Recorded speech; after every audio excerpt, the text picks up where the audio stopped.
Hello, welcome to my chess channel. Um, I'm going over some of my games that I played recently and like on my way, trying to get to 1,000 ELO, 1,500 ELO, 2,000, 2,500, whatever I can get to. Just want to improve at the game as fast as I can. And so I'm playing a lot more games lately, and one of these nights I'll stream live uh, if you want to join. But anyways, let's get into this game I played recently. I got white. Um, After getting black so many times, I got white a few times. So it's I think chess.com tries to keep it pretty equal.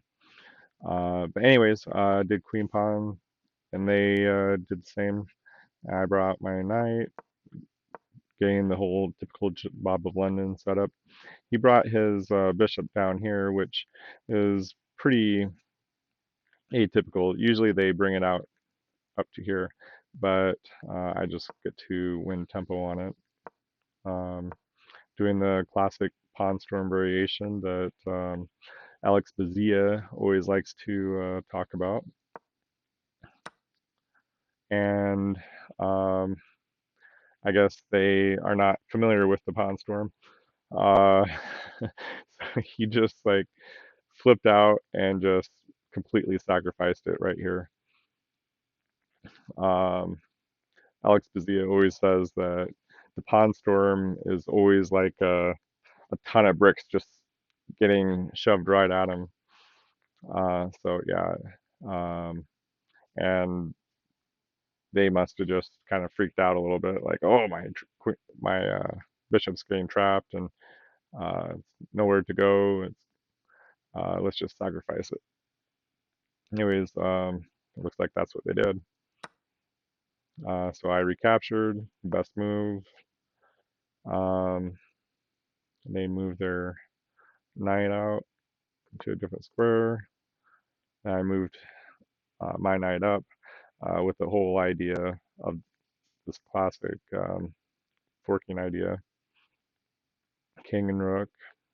Um, but he had apparently missed it. But I also didn't want to lose um, my bishop either in the process. So I just moved it here to prevent any kind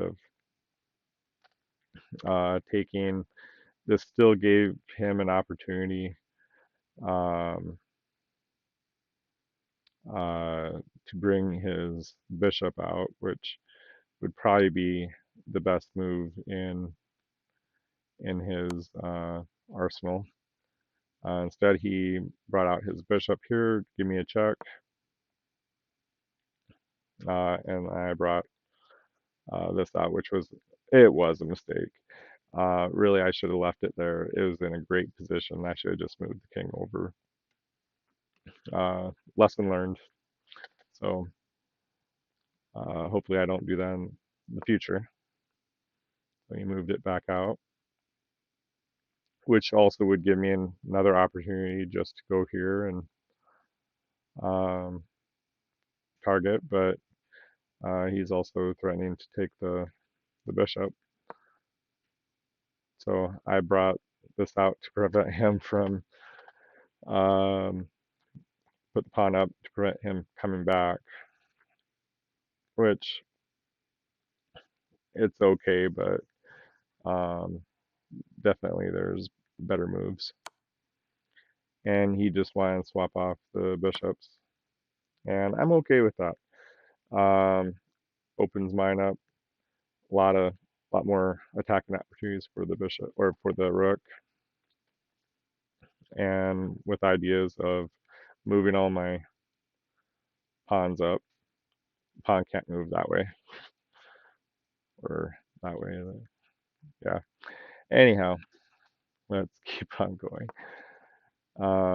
And this seems like a big error on his part. or it seems like an error because I can just capture and he can't really um, do anything about it. Um, and that pawn can just creep up into his territory. But um, for some reason, I think it was because I was up so much material, I just wanted to uh, trade stuff off. And then also, if he swapped here, that pawn would go up without any kind of rook blocking him. And then he just gave up a pawn for free. Um, or so I thought. I mean, um, he brought out his queen, but I just moved this in to try and defend this pawn. If this pawn is defended, that queen can't reach the pawn behind it. And he just moved his knight. Doesn't really do a whole lot. And moved his other knight so he can move his get his rook into the game.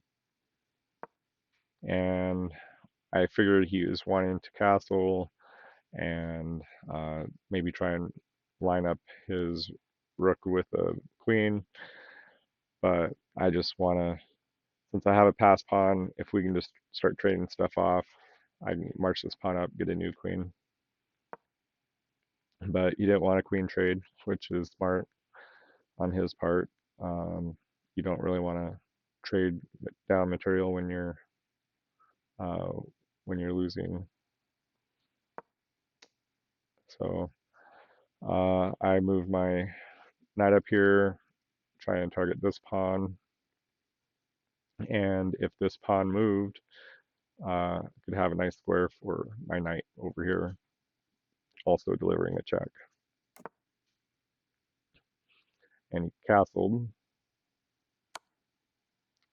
and that was mate. He completely overlooked, um, and I knew at the time I did see this. I didn't quite see it just now, but I knew that if he would happen to castle, um, that was going to be mate. Um, and I just thought about for a couple seconds to make sure that there isn't any way for him to recapture, and I just delivered it. And that was kind of a fun mating game. Um, and apparently I picked out a lot of the best moves. Um, we can go to the screen and go over to the highlights. And apparently I did 88% accuracy. He had 65.5.